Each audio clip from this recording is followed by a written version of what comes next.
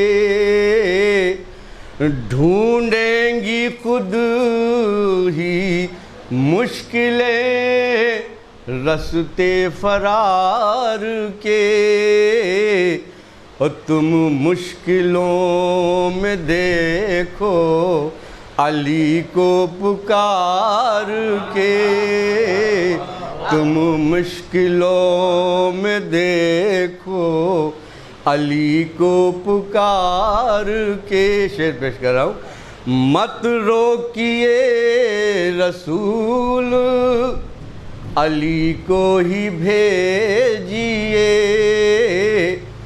مت روکیے رسول علی کو ہی بھیجیے، اور لائیں گے امر کا یہ ابھی سر اتار کے، لائیں گے امر کا یہ ابھی سر اتار کے۔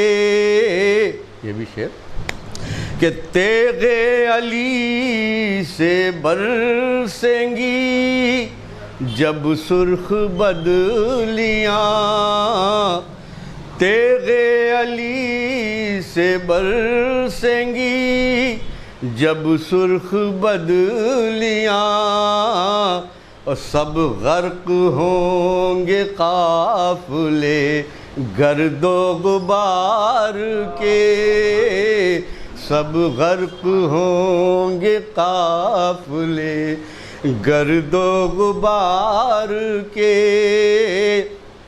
اب مرحب تیرے چمن میں کھلیں گے خزاں کے پھول، مرحب تیرے چمن میں کھلیں گے خزاں کے پھول، اور خیبر سے جانے والے ہیں موسم بہار کے، خیبر سے جانے والے ہیں موسم بہار کے۔ مقطع پیش کر رہا ہوں۔ مولائے کائنات ہو تنویر پر کرم، مولائے کائنات ہو تنویر پر کرم، اور تم تو بہت قریب ہو پروردگار کے، تم تو بہت قریب ہو پروردگار کے، ڈھونڈیں گی خود ہی مشکلیں رستے فرار کے، اور تم مشکلوں میں دیکھو علی کو پکار کے۔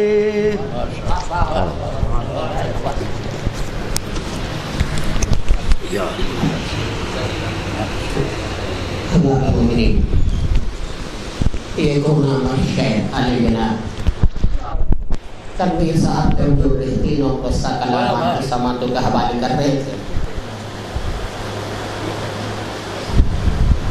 تمامی حضرات سے اعتماد سے کہ جناب تنویر صاحب کے کلام کے بعد صرف 4 مصرے، اس کے بعد علی جناب مولانا موصوف جلوہ افروز عمر ہوں گے، بابا زلن نعرہ سلمات آپ تیار پیش کریں، سرکار صرف 4 مصرے پیش کریں گے۔ عرض کیا ہے کہ عجیب لوگ ہیں، عجیب لوگ ہیں ذکر علی پسند نہیں، عجیب لوگ ہیں ذکر علی پسند نہیں، پسند جو ہے خدا کو وہی پسند نہیں، عجیب لوگ ہیں ذکر علی پسند نہیں، پسند جو ہے خدا کو وہی پسند نہیں، ہم اس چراغ کی لو تیز کرتے جائیں گے، علی کے ذکر میں ہم کو کمی پسند نہیں، علی کے ذکر میں ہم کو کمی پسند نہیں۔ تمام ارباب ملا، تمام آزادہ رحمان شیعان حیدر کرار ماتمدار اور تمام محترم اہل محلہ حضرات سے درخواست ہے، اب حجت الاسلام علی جناب علامہ حمید الحسن صاحب قبلہ کعبہ جلوہ افروز عمر ہونے جا رہے ہیں۔ جہاں تک یہ ادنا سی بات پہنچتی ہے ان سے التماس ہے کہ آپ حضرات تشریف لے آئیں فرش مسرت ہے بآواز بلند نعرہ سلوات اللهم صل على محمد وآل محمد.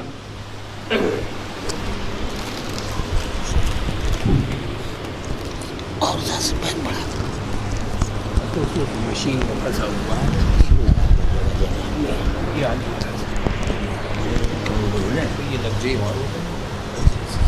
آرام سے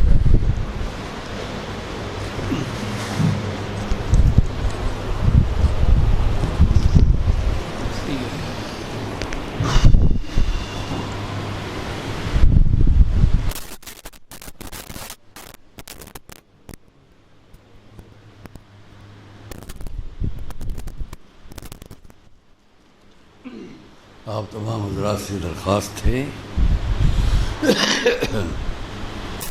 جناب مرحوم کربلا نواب صاحب، مرحوم یوسف نواب صاحب، مرحومہ عسکری بیگم صاحبہ اور مرحوم فرحان عباس صاحب اور مرحومین مومنین مومنات کے لیے ایصال ثواب فرمائیں.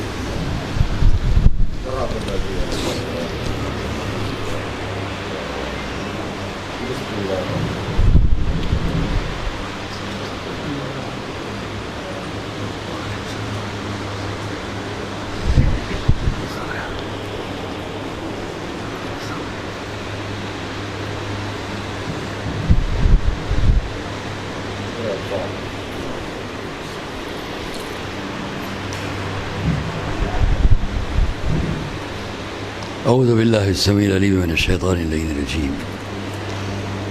بسم اللہ الرحمن الرحیم. الحمد للہ رب العالمین والصلاة والسلام علی اشرف الانبیاء والمرسلین سیدنا و نبینا و شفیعنا ابی القاسم محمد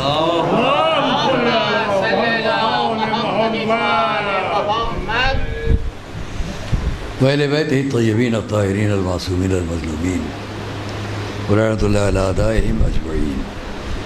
أما بعد فقد قال الله سبحانه في كتاب مبين وقوله الحق. بسم الله الرحمن الرحيم. يا أيها الذين آمنوا اتقوا الله وكونوا مع الصادقين. صلوات محمد وآل محمد. اللهم صل على محمد. عزیزان گرامی، سب سے پہلے تو میں یہ آپ سے عرض کر لوں کہ آج کی شب، آج کا دن جو گزرا اس کی مبارکباد آپ سب کو پیش کرتا ہوں. اور یہ میں سمجھتا ہوں کہ زمانے ازاں سے پہلے کی ایک بڑی مسرت ہم کو اور آپ کو ہے.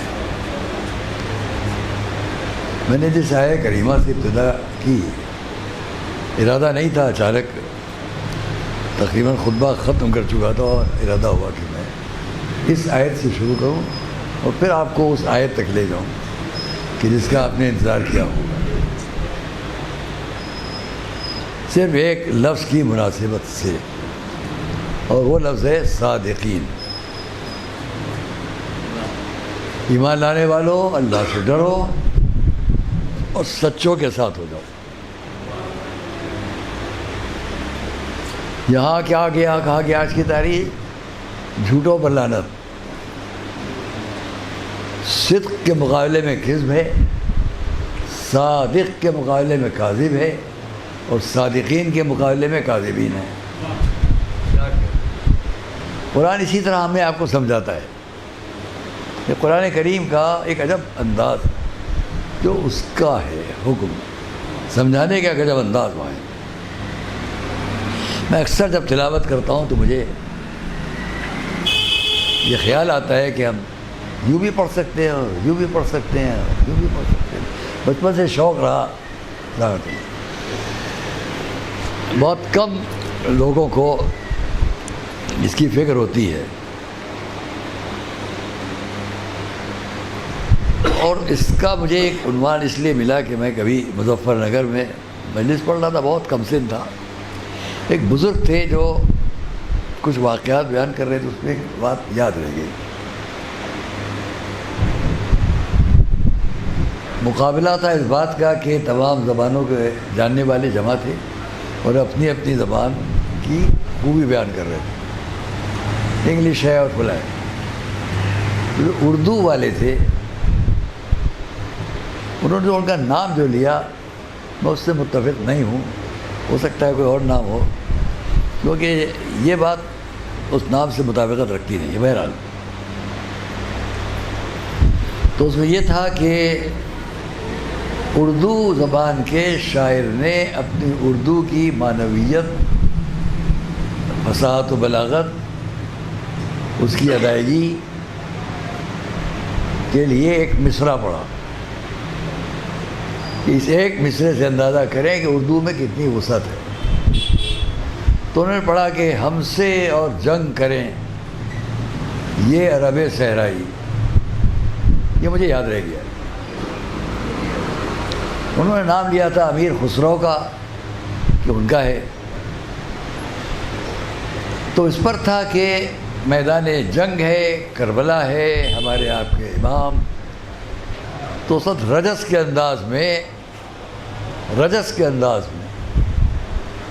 امام نے جو باتیں فرمائی اس میں سے یہ ایک مصرع، ہم سے اور جنگ کریں یہ عرب صحرائی. دیکھیے اس کو کتنے مفاہیم اس میں ایک مصرے میں آتے ہیں. صرف پڑھنے کے فرض سے ہوگا. ہم سے اور جنگ کریں یہ عرب صحرائی. ہم سے اور جنگ کریں یہ عرب صحرائی. ہم سے اور جنگ کریں یہ عرب صحرائی. مختلف انداز سے پڑھنے میں ہر دفعہ مطلب بدلتا چلا گیا. کبھی اپنی شجاعت، کبھی عبرت کا موقع، کبھی ان کی ذلت، کبھی ان کی حقارت، کبھی میدان میں اپنی شجاعت، کبھی اپنے خاندان کی عظمت. ایک مصرے میں سب کچھ سمٹا ہوا تھا کہ بولنے کا انداز کا فرق تھا. تو میں نے وہاں سے خیال کیا کہ جب اردو زبان کا ایک مصرع صرف پڑھنے کے فرض سے اتنے مطالب بیان کر سکتا ہے تو خود قرآن کریم جو دنیا کی عظیم ترین اس کے پڑھنے والوں کا انداز کا صلوات محمد والے.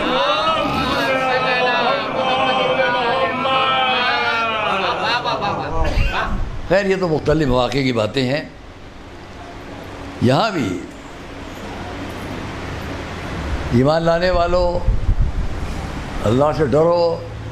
اب ترجمہ کرنے والا تو صرف اتقو، ڈرو، پرہیزگاری اختیار کرو. میں ان تمام مفاہیم کو سمیٹ کے ایک ترجمہ کرتا ہوں ہمیشہ. اگر غلط ہو تو کوئی میری اصلاح کر دے اس بات کی میں منظور کر لوں گا. اللہ سے ڈرو، پرہیزگار بنو، ان سب کا مفہوم کا مطلب ایک ہوا، با کردار بنو. اتقو کردار والے بنو، کریکٹر والے بنو. قرآن یہی چاہتا ہے ایک انسان اچھا انسان بنے، با کردار بنے، جس کے اندر جتنی خوبیاں وہ آئیں، جتنی برائیاں ہیں اس سے دور ہو جائے. اتقوا اللہ وکونوا مع الصادقین، سچوں کے ساتھ ہو جاؤ.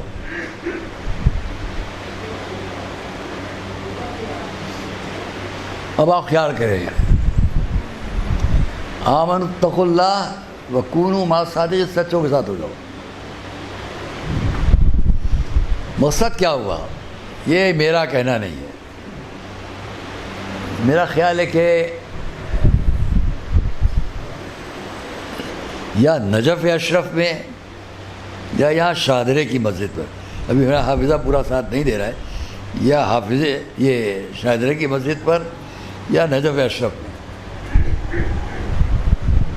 یہاں سے ہمارے بزرگ بڑے عالم تھے جناب سعید الملت، وہاں سید محمد سعید صاحب قبلہ، وہ وہاں گئے اور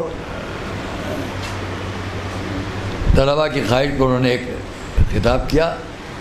اور ایک مرتبہ ہم سب لوگ کہاں کہاں کے طلباء، اساتذہ سب گئے شاہدرے کی مسجد پر. ناظمیہ، سلطانیہ، جد مرحوم سرکار مفتی اعظم کا حکم تھا سب جاؤ، تاکہ اس بات حق ہو، قبضہ مسجد پر ثابت ہو جو حالات. تو ان کی بات ہے جو میں کہنے جا رہا ہوں. جب مجھے یاد آ جاتا ہے کس نے کہا تو میں اس کا نام ضرور لیتا ہوں.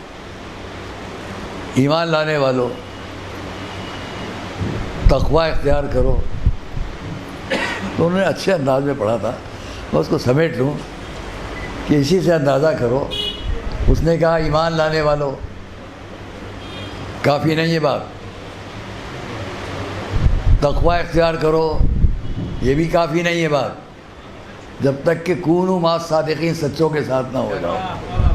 بات اچھی تھی. نہ ایمان کام آئے گا نہ تقوی کام آئے گا جب تک کہ صادقین کے ساتھ نہ رہو. اور میں نے اس کو بڑھا کر بعد میں کہا کیوں صادقین کے ساتھ رہنے کی بات کہی گئی, اور کیوں یہ ہے کہ ایمان و تقوی کچھ کام نہیں آئے گا. اس لیے کہ میں اس کی مثال دیتا ہوں.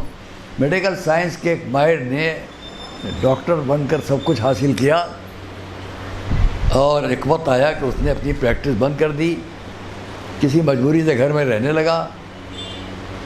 5-7 سال گزر گئے, پلٹ کے نہیں سوچا کہ ہوتا کیا ہے ڈاکٹری کا پیشہ.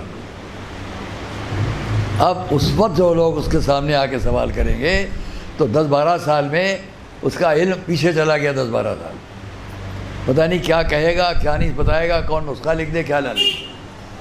تو اس لیے ہر بات میں صرف حاصل کر لینے پہ اطمینان نہ کر لو, بلکہ اس کی پریکٹس باقی رکھو.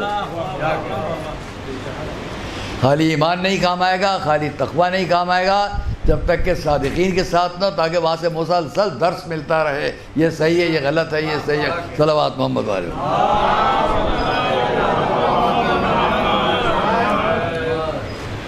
اب یہاں پر آپ حضرات کے سامنے عرض کر لوں کہ خود لفظ صادق اور صادقین, اس کو بہت بڑے مفسر گزرے ہیں علماء اہل سنت میں. فخر الدین رازی, انہوں نے اپنی کتاب تفسیر کبیر میں دونوں باتوں کے بارے میں لکھا کہ صادق کون ہے اور صادقین کون ہے. تو انہوں نے لکھا کہ صادق کی تعریف انہوں نے کی, جو میرے حافظے میں ہے, اللہ کا شکر ہے, یہی لفظیں ان کی ہیں.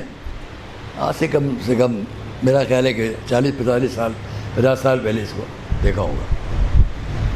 صادق کون ہے؟ هو القائل بالحق والعامل به. صادق کی تعریف کیا ہے؟ هو القائل بالحق والعامل به. اور صادقین کون ہیں؟ هم الذین صدقوا فی, انہی کے الفاظ ہیں, هم الذین صدقوا فی دین اللہ نیتا وقولا وعملا. میں اس کو پلٹ کے کہوں گا کہ انہوں نے جب لکھا تو ترتیب یوں کر دیجئے, نیتاً وقولاً وعملا. انہوں نے لکھا, میں کہوں گا کہ نیتاً وعملاً وقولا, جس طرح آپ چاہے پلٹیں. لیکن نیت کے حساب سے یہ بات ٹھیک ہے, جو کہنا چاہتا ہوں اس پر توجہ فرمائیے گا. صادق کون, سچا کون؟ جو حق کا قائل ہو, قائل بالحق والعامل به, اور اس پر عمل بھی کرتا ہو.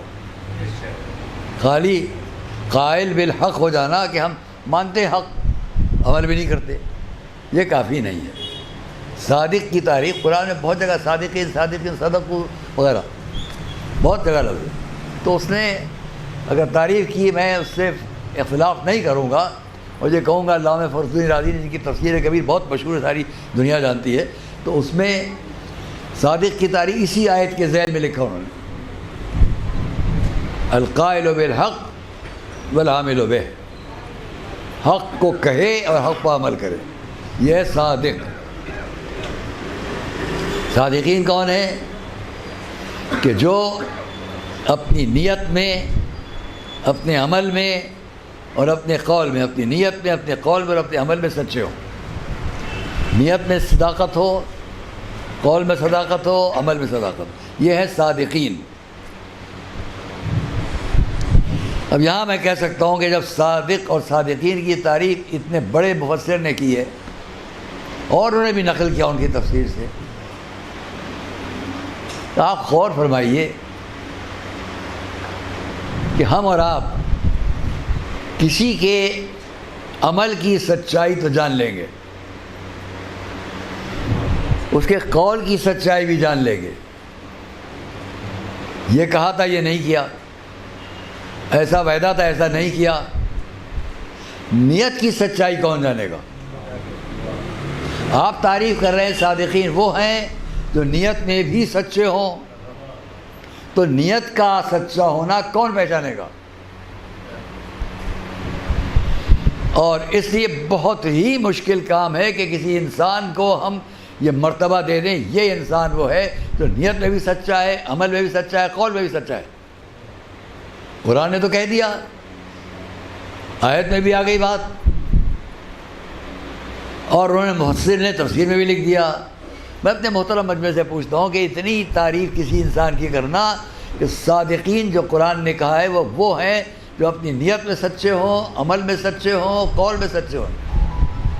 صدقوا فی دین اللہ نیتاً وقولاً وعملا، جو اللہ کے دین کے بارے میں جو کہیں وہ نیت بھی ان کی سچ ہو، قول بھی سچ ہو، عمل بھی سچ ہو۔ یہ کیسے پہچانا جائے گا؟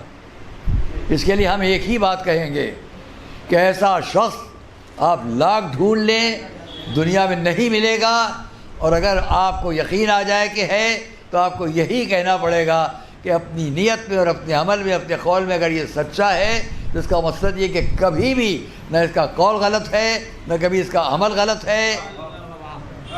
جب دونوں میں سے کوئی بات غلط نہ ہو تو آپ تو اس کی نیت پڑھ نہیں سکتے، آپ اس کا کردار صرف دیکھ سکتے ہیں۔ اس لیے ہمارے مجمع کا یہ عقیدہ بالکل صحیح ہے کہ ایسا انسان صرف وہی ہوتا ہے جسے ہم معصوم کہہ سکیں۔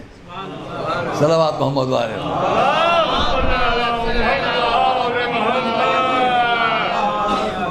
جب ہمیں اعتبار ہوگا یہ شخص وہ ہے جس کے نہ کبھی قول میں غلطی ہوئی نہ عمل میں غلطی ہوئی، تو ایسا شخص معصوم ہوتا ہے۔ الحمدللہ کہ جتنے فرقے ہمارے یہاں میں یہی فرقہ عصمت کا، معصومیت کا قائل ہے۔ اور اب آئیے، انہی فخر الدین رازی نے لکھا، اب انہی کا قول آج کی مناسبت سے نقل کر دوں اور بس۔ ظاہر ہے کہ میں بہت اس وقت ایک کیفیت یہ محسوس کرتا ہوں، محترم جناب کربلائی نواب صاحب مرحوم، جن کے بچوں نے اس کو سجایا ہے، آراستہ کیا ہے اس حسینیے کو، گول دروازے کے قریب بہت کم سے نہیں ہے، بہت بڑے پیمانے پر وہاں مجالس ہوتی تھی، ساری دنیا شرکت کرنے کے لیے جاتی تھی۔ ایک آدھ دفعہ ہم بھی گئے ہیں اپنے دوستوں کے ساتھ، جو ہمارے ہم جماعت ساتھی تھے، کلب صادق صاحب، باقر نقوی صاحب اور ظہیر تھے، پاکستان چلے گئے، علامہ نصیر اشتیادی کے چھوٹے بھائی۔ بڑے پیمانے بڑی شان سے ہر سال عشرے ہوتے تھے وہاں۔ تو اس روایت کو اگر یہاں آگے بڑھایا گیا ہے تو ہم خوشی محسوس کرتے ہوئے آج کی تاریخ دعا کرتے ہیں کہ انشاءاللہ ان توفیقات میں اور اضافہ ہو۔ یہ بیان کر دوں کہ محترم کربلائی نواب صاحب سے میں اس لیے بھی بڑا متاثر تھا کہ وہ ہمارے والد مرحوم سرکار تاج العلماء محسن ذکی صاحب قبلہ کے ابتدائی زمانے سے دوست آخر تک، اور جو کارواں سرکار نبی ملت کا عراق گیا تھا وہ لے کے 2 مرتبہ تشریف لے گئے۔ تو جب پہلی دفعہ جس کارواں میں 57-58 لوگ تھے، اس میں حکیم جناب میرن صاحب بھی تھے، جو جناب صاحب عالم صاحب کے والد، جہاں آج ایرا میڈیکل کالج یہاں مادر ندویہ ہوتا تھا، حکیم صاحب عالم صاحب کا رہنا تھا۔ تھوڑا یہ لکھنؤ کی بات کہہ لوں، اور اس مکان میں بھی بڑے مجالس، بڑے عشرے ہوتے تھے۔ حافظ کے بعد حسین صاحب نے ایک مرتبہ پورا عشرہ پڑھا، ہم جاتے تھے، شرکت کرتے تھے۔ اس دور کے سب سے بڑا نام تھا جناب حافظ کے بعد حسین صاحب۔ جب 7 سال کے سن میں نازیہ میں داخل ہوئے یہ تو حافظ تھے، حافظ سے 7 یا 8 سال کے سن میں قرآن حفظ کر کے آئے، نازیہ میں داخل ہوئے، اور پھر بڑی ترقی کی، بہت بڑا نام ہوا ان کا۔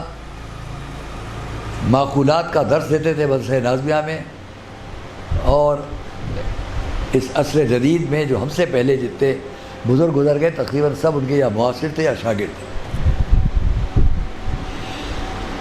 جب سرکار مفتی اعظم وہاں پر پرنسپل کی حیثیت سے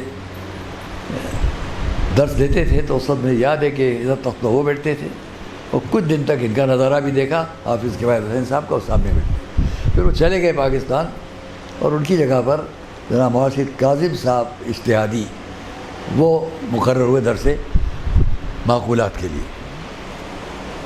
ان کے ہم اوسط تھے سلطان مدارس میں جناب مولانا عبدالحسین صاحب، اور یہ دونوں معقولات میں دو اہم ستون تھے.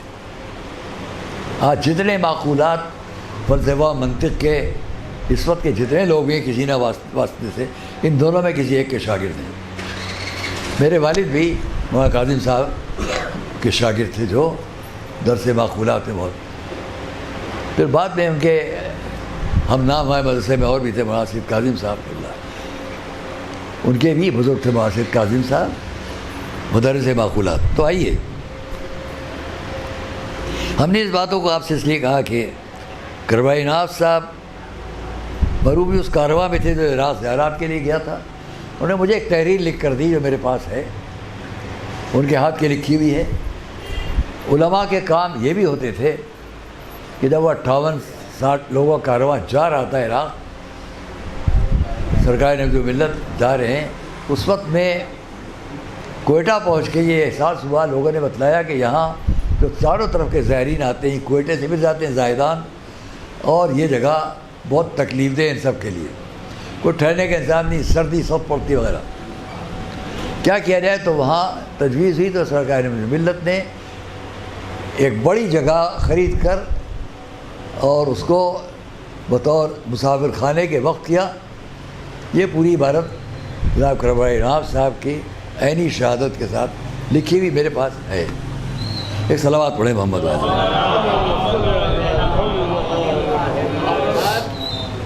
آئیے، صادقین میں، سچ بولنے والوں میں علامہ فخر الدین رازی نے دو باتیں لکھیں، لفظ صادق کی تعریف اور صادقین کی تعریف، جو میں نے آپ کے سامنے بیان کر دی.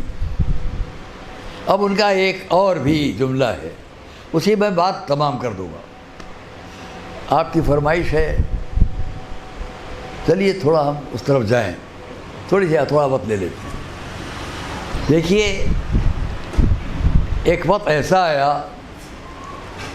کہ غیر مسلم علماء کا 40 افراد کا کارواں یمن سے چل کر مدینے تک آیا. 40 افراد، ان میں کوئی بھی شمشیر زد نہیں ہے، میدان جنگ کا ماہر نہیں ہے، ہوگا لیکن ناموں میں بات نہیں ہے. وہاں صرف یہ سب علماء ہیں، عیسائیوں کے بزرگ ترین علماء، ان میں 2-3 سب سے بڑے. یہ 40 آدمی چلے، نجران سے چلے. میں نے خیال کیا کہ آپ بھی حضرات تاریخی اعتبار سے نظر رکھتے ہیں، ہمیں رومی میاں کو بہت شوق تاریخ کا ہے، اور حضرات کو تو میں اتنا کہوں گا، اس پر بھی آپ غور کریں.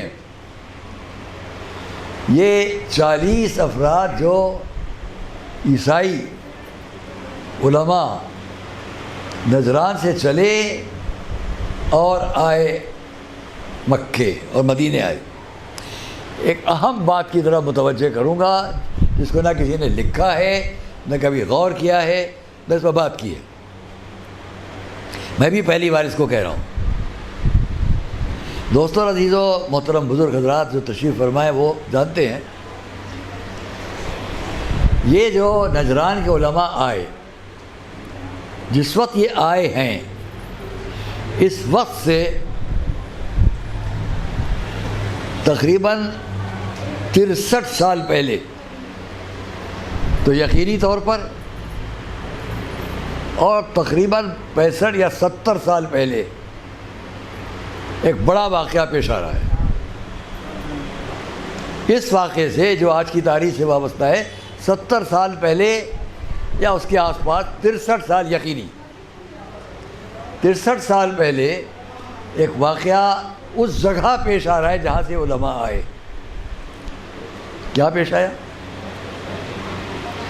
سب سے پہلے وہاں یہودیوں کا غلبہ تھا، انہوں نے عیسائیوں کا قتل عام کیا. یہ بات پھیل گئی ہر طرح کے، بری طرح عیسائیوں کو قتل کیا گیا. انتقام لینے کے لیے عیسائی قوم میں جو جہاں جہاں تھے وہ آمادہ ہوئے.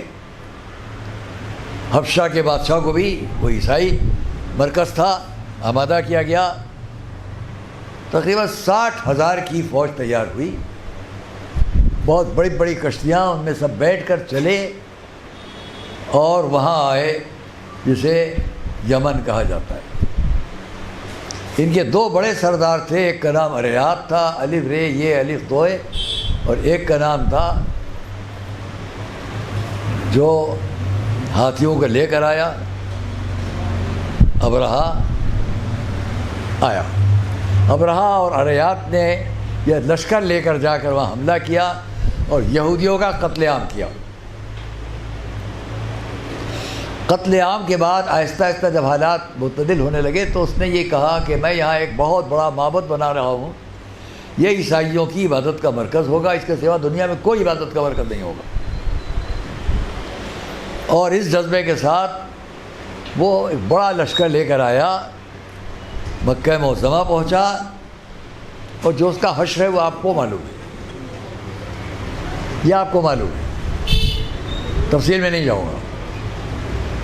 ابرہا نے اریات کو قتل کر دیا، خود بادشاہ بن بیٹھا، خود اپنا اعلان کر دیا، اور پھر بڑا لشکر لے کے وہ جو کہاں سے چل کے یمن کو فتح کر چکا، اتنا قتل عام کر چکا، اب وہ آیا مکے، اور مکہ معظمہ میں خانہ کعبہ سے دور قیام کر کے جو ہوا واقعہ آپ کو معلوم ہے، یہاں تک کہ اس پر عذاب الہی نازل ہوا اور وہ ختم ہوا۔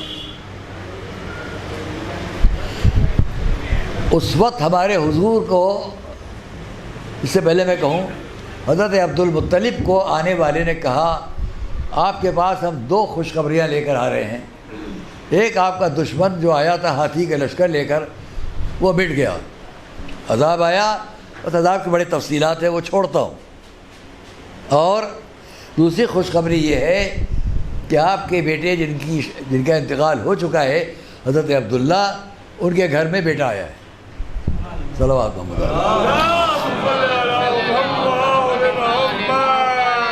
دونوں خوشخبریاں حضرت عبد المطلب کو ایک ساتھ ملی، کیونکہ وہ تو خانہ کعبہ کے پاس مناجات تھے، جن میں 7-8 مناجات ہیں، اس میں ان کی آپ کی اے میرے پالنے والے میرے اللہ، انہیں کہیں یہ نہیں کہا اس مناجات میں اے اندر بیٹھنے والے لات، اے اندر بیٹھنے والے عزا، اے اندر بیٹھنے والے وقت میری مدد کر، جے مناجات ہیں سب میں اللہ اللہ اللہ کے سوا کچھ نہیں ہے، پھر بھی پوچھتے ہیں حضرت عبد المطلب کا مذہب کیا تھا۔ عجیب و غریب بات ہے، پھر پوچھتے ہی نہیں، لکھتے بھی ہیں۔ صحیح بخاری میں حضرت عبد المطلب دنیا سے اٹھ رہے ہیں اور حضور قریب بیٹھے ہیں، اور یہ ابو جہل اور اس کے ساتھ کے لوگ بار بار یہ کہہ رہے ہیں اے ابو طالب اپنے باپ دادا کے مذہب کے خلاف کہو گے؟ تو کمبخت خود ہی گواہی دے رہے تھے کہ یہ کس کے مذہب پر ہے، کیونکہ حضرت عبد المطلب اللہ اللہ کے سوا کیا، پھر خود خانہ، میں اس پر تفصیل میں نہیں جاؤں گا کہ خانہ کعبہ کے سلسلے میں ان کے 5 شرائط جو ہیں وہ قرآن کی شریعت میں شریک ہیں۔ حضور کا اعلان نبوت تو ہوگا ابھی 40 سال بعد، قرآن آئے گا سامنے 40 سال کے بعد۔ لکھنؤ کے بہت بڑے عالم، ندوے کے بانیان میں کہہ لیجئے، انہوں نے اپنی کتاب میں لکھا خانوادہ عبد المطلب، یعنی اس کی عظمت، اس کو انہوں نے لکھا، وہیں پہ لکھا انہوں نے کہ حضرت عبد المطلب نے 5 باتیں ایسی کی تھی جو بعد میں قرآنی شریعت میں شریک ہو گئیں۔ عجیب بات ہے، جو عبد المطلب کہہ دیں وہ شریعت بن جائے، اور انہی کے بعد کو پوچھا جائے کہ آپ اسلام پر تھے کہ نہیں، اور پھر حضرت ابو طالب سے پوچھا جائے کہ آپ کس مذہب پر، وہ بار بار کہہ رہے ہیں میں اپنے جد عبد المطلب کے مذہب پر ہوں، پھر بھی پوچھا جائے مذہب کیا ہے، صلوات محمد والے۔ آئیے، میں نے اس لیے کہا کہ پہلی بار کہنے جا رہا ہوں کہ جس ابرہا نے پورے یمن کو برباد کر کے اپنا غلبہ حاصل کیا، اسی کے قصبہ نجران سے یہ 40 عیسائی علماء چل کر مدینے آ رہے ہیں۔ یہ جملہ نہ آپ نے پڑھا ہوگا نہ سنا ہوگا، میں پہلی بار کہنے جا رہا ہوں، مجھے اچھا لگ رہا ہے، میں کہوں گا یہ 40 علماء جو یمن سے چل کر کیوں آئے حضور تک، کیونکہ انہوں نے یہ ضرور سنا ہوگا کہ جس نے ان کی طرف سے یہودیوں کو اس طرح قتل کیا تھا وہ کہاں جا کے تباہ ہو گیا. وہ ساری کہانی نجران اور یمن کے سارے لوگوں کو معلوم ہوگی، تو انہیں بھی شوق ہوگا چل کے اس جگہ ہم بھی دیکھ لیں کہ جہاں اس پر عذاب آیا تھا. تو یقیناً ان کی نظروں میں عذاب تھا، یہ ذہن میں رکھیے گا، ان کی نظروں میں عذاب تھا. ثبوت کیا ہے؟ آگے کچھ کہوں گا. آئے 40 علماء کئی دن تک مہمان رہے، بڑی بحثیں کی. ہمارے پاس تو حضرت عیسیٰ جیسا معجزہ ہے، بغیر باپ کے پیدا ہوئے. تو قرآن نے کہا کن فیکون، دیکھا نہیں تم نے ہم نے آدم کو کیسے خلق کر دیا جانا، ماں و باپ. یہ ساری دلیلیں، لیکن اس کے باوجود نہیں مانے. اور آخری بات انہوں نے یہ چاہیے، اچھا آئیے میدان میں بیٹھ کر مباہلہ کر لیں. یہ آپ کو معلوم ہے، مباہلے کی جب بات آئی تو قرآن نے 4 ٹکڑوں میں بات کی، ایک ٹکڑا نہیں، 4 ٹکڑوں میں بات کی. فمن حاجک فیہ من بعد ما جاءک من العلم فقل تعالوا ابناءنا وابناءکم ونساءنا ونساءکم وانفسنا وانفسکم ثم نبتہل فنجعل لعنۃ اللہ علی الکاذبین. آپ بھی کہہ دیجئے. اب اس کے بعد بھی اگر یہ تم سے حجت کرتے ہیں، دلیلیں قائم کرتے ہیں، جو علم آ چکا، جو یقین آ چکا، اتنے یقین سے ساری باتیں کی جا چکی، پھر بھی نہیں مانتے، تو ان سے کہو آؤ تم اپنے سب کو لے کے آؤ، اپنے نفوس کو لے کر آؤ، ابنانا و ابنا کو، اپنے اولادوں کو لے کے آؤ. اپنی اولاد کو تم لاؤ، ہم بھی لائیں. اپنی عورتوں کو تم بھی لاؤ، ہم بھی لائیں. اپنے نفوس کو تم بھی لے کر آؤ، تم بھی، ہم بھی لے کر آئیں. میں ایک جملہ کہا کرتا ہوں زیادہ گرامی، آپ کے سامنے کہہ لوں، وقت زیادہ آپ کا ہو رہا ہے. یا خیال تو کیجئے کہ 40 علماء تھے حضرت مریم کے ماننے والے، لیکن اپنے دعوے کے ثبوت میں ایک عورت بھی نہ لا سکے. 40 علماء آئے، گھرانے لے کے چلتے تھے، خانوادے لے کے چلتے تھے، لیکن ان کے پاس اپنے دعوے کے ثبوت میں اور اپنے لیے اپنے ثبوت میں ایک عورت بھی ایسی نہ تھی جس کو وہ وہاں مباہلے میں پیش کرتے. اسلام وہ تھا کہ جہاں سے 5 نفوس ظاہر ہیں، ان میں بھی ایک عورت ہے. صلوات محمد علیہ وسلم. صرف 5 نفوس، اور 5 نفوس میں بھی ایک بیوی ہیں. کہنا یہ ہے کہ دیکھیے یہ سب آئے. اب اس کو میں بہت تفصیل میں نہ جا کے تمام کروں بات کو، اپنے اپنے انداز میں سب بیٹھے. جو ان کا سب سے بڑا تھا عاقب سید وہ آگے بیٹھا، ایک گھٹنا زمین پر رکھا، ایک گھٹنا بلند رکھا، دونوں ہاتھ اٹھائے، پیچھے اس کا مجمع بیٹھا ہے، موبائل کے انداز میں بیٹھ گیا. منظر یہ وہ دیکھ رہا ہے کہ اب سامنے سے کون آ رہا ہے. تاریخ نے نہیں لکھا، مورخ نے نہیں لکھا، میرے اپنے عقیدہ کہتا ہے، میں آپ کے سامنے پیش کرتا ہوں. دیکھا اس نے جن سے بحث کر رہا تھا وہ آ رہے ہیں. ان کی گود میں ایک کمسن بچہ ہے، ایک کا وہ ہاتھ پکڑے ہوئے، ایک جوان پیچھے چل رہا ہے. اس جوان اور رسول کے بیچ میں ایک معظمہ ہے. اس جوان اور بزرگ کے بیچ میں ایک بی بی ہے. احترامات تمام معصوموں کے حصار میں ہماری آپ کی معصومہ آئیں. اس نے جب یہ منظر دیکھا تو پلٹ کر اپنے لوگوں سے کہا، میں یہ خیال کرتا تھا کہ یہ ایک بہت بڑا مجمع لے کر آئیں گے. اگر بڑا مجمع لے کر آتا تو میں ان سے مباہلہ کر لیتا، لیکن یہ صرف اپنے گھر، جب پوچھا انہیں کون کون کون تو بتایا گیا، تو اس نے کہا جب یہ صرف اپنے گھر والوں کو لے کر آ رہے ہیں تو ان کو اپنی بات کی سچائی پر یقین ہے، اور اب اگر ہم نے ان سے مباہلہ کر لیا تو آسمان اور زمین کے درمیان کوئی عیسائی باقی نہیں رہے گا۔ جو جملہ مجھے آپ سے کہنا ہے وہ یہ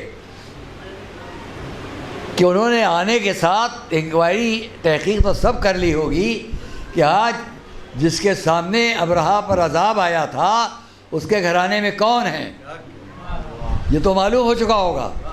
جب معلوم ہو گیا تو میدان میں آیا مباہلہ کرنے کے لیے۔ یہ جملہ خود بتا رہا ہے سب کو لے کر آتے تو مباہلہ کر لیتا، تو دیکھا نہیں ان کو لے کر آ رہے ہیں جن کا ہر ایک کا رشتہ عبد المطلب سے ہے۔ سمجھ گیا؟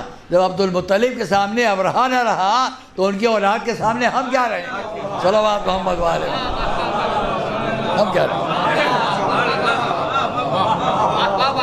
اور اس لیے انہوں نے چاہے مذہب نہ قبول کیا ہو لیکن مباہلے سے ہٹ گئے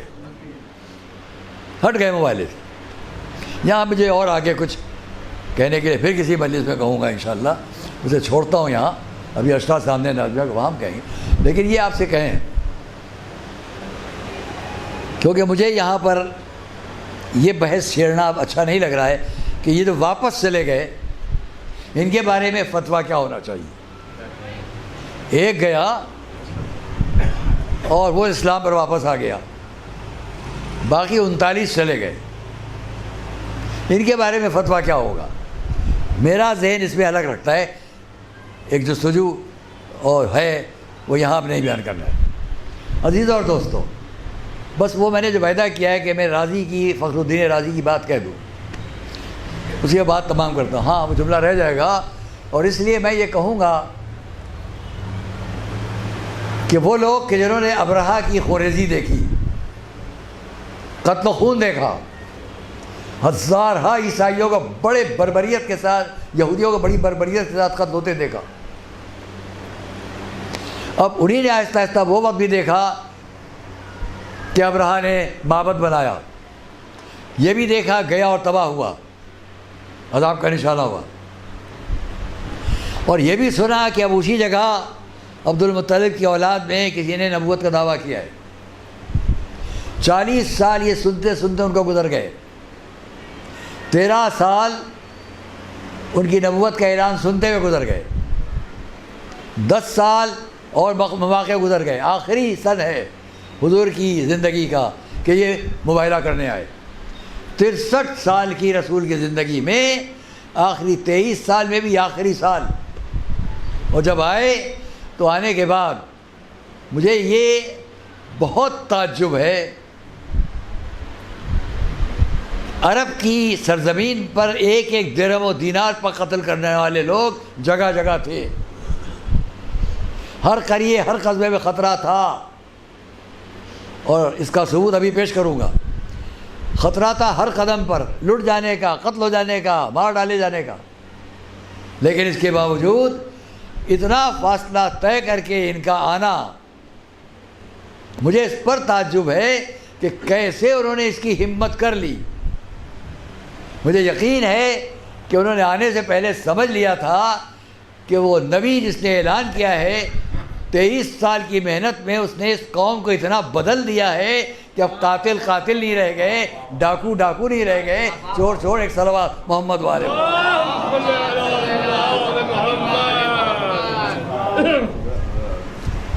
اور جب جانے لگے تو انہوں نے بہت خلعت اور لباس اور گھوڑے اور تلواریں حضور کو تحفے میں پیش کی۔ آخری جملہ سنیے، تحفے میں پیش کی، بہت سی تبرکات، بہت سے تحائف، اور بدلے میں ایک بات چاہیے، ہم کو بھی آپ سے کچھ چاہیے۔ کیا؟ کہ ہم یہاں سے اب واپس جائیں تو اپنے گھر تک امن سے پہنچ جائیں، اس کے لیے آپ ہمیں ایک خط لکھ کر دے دیں جو ہمیں راستے میں ہلاکت سے بچا لے گا، کسی خوف سے بچا لے گا۔ نصارہ ہیں، عیسائی ہیں، مگر جانتے ہیں کہ رسول کا خط ان کے کام آئے گا۔ صلوات محمد والے۔